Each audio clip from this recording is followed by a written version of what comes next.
You're still watching Newsday. The composition of President Bola Tinubu's cabinet of ministers is still being criticized for its glaring lack of adequate female representation.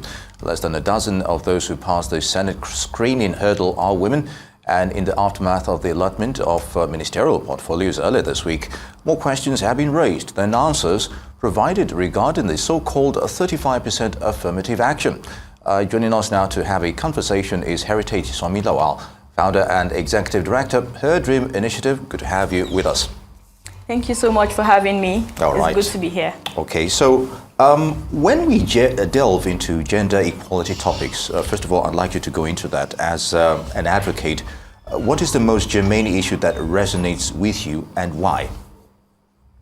Okay, thank you so much once again for having me here. I think that with gender equality, it's quite broad, as everyone knows. Gender equality covers a range of issues. In Her Dream Initiative, for example, we are focused on shedding light on prevalence issues affecting women and girls. And then we also see that leadership plays a key factor, because women in leadership signifies that women will be considered in decision making.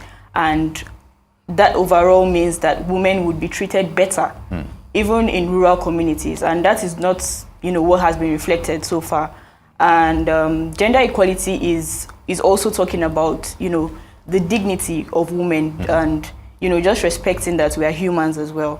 And it doesn't need to be. I had a conversation with someone earlier today, and he was saying that, what happens when women and men become equal? So it means women would trample on men. And I laughed and I said, that's actually, what most people think, that when there's gender equality, women would be more pompous and we feel like we run the world and, make rash decisions and all that. But we've seen that women in leadership, they've shown excellent leadership so far. We've had, women leading in Europe. We've had women even in Africa, leading in Africa. And we've seen how amazing they've been, how much efforts and, passion they've put into their work. And this shows that there's no harm in having gender equality achieved as a goal.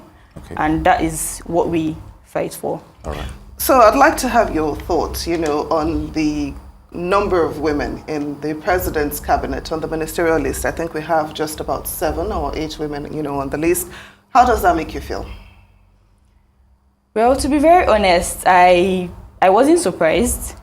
Although I think there was an initial promise made that there were going to be more women and youths as well. So I wasn't surprised, but I was also, quite disappointed still, because I would always say that women deserve to, we need to be showing up in the room, and it's not being reflected. And we just think it's one of those things like, okay, women are not being in the room, but it plays down to how decisions will be made. It plays down to how equal, that's equality and how it even aids the society as a whole.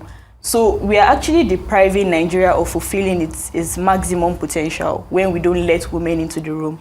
And so I was, disappointed, like I said before.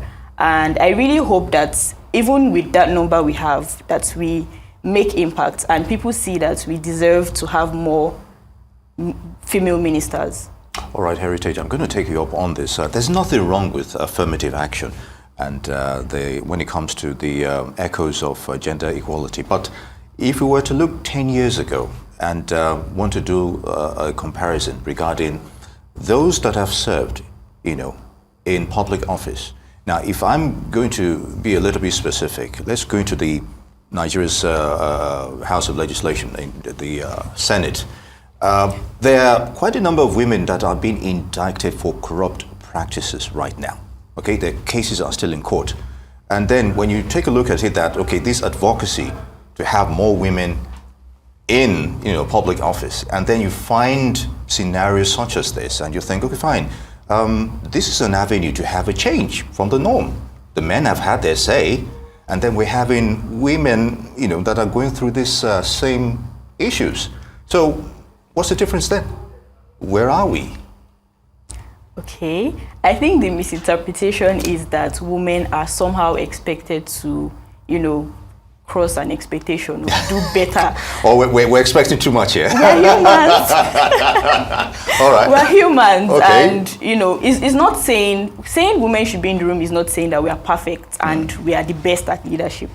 It's just saying that if we are saying we're ruling a society or a society is growing as one, then we should have both coming together. We're not saying that maybe women will be less corrupt. Well, I hold a personal bias to that. I could start talking about that particular case, but I don't want to go into that. I think there's also that expectation that when women are in leadership, they're there to prove a point that they can do good and do better. They're held to higher standards. Exactly. Yes. Thank you so much But for are that. they proving that point now? Even those that we have them right there in office. For us to be able to, okay, fine, yes, you've seen this view, oh, they're doing this, and how do I get that support to get more, females into office based on their records so far? If you give me one woman that you say is being corrupt, I would tell you like 5 more that are doing excellent and have no record of corruption. We can start from there. Yeah. Yes, good. And so we have, for the novel example that we use is Ngozi Okonjo-Iweala. And I know she was once in government, and I know how difficult it was for her. A lot of people don't really tell that story, but I think I came across one of her books, Women in Leadership, and she had different interviews with international women leaders and also shared her experience. And I was surprised, like, okay, you go through all this and we had no idea. We just saw you showing up every day and doing well, doing excellently well. And, so I would say for one woman that she would, say this woman is being corrupt, I can list 10, 15.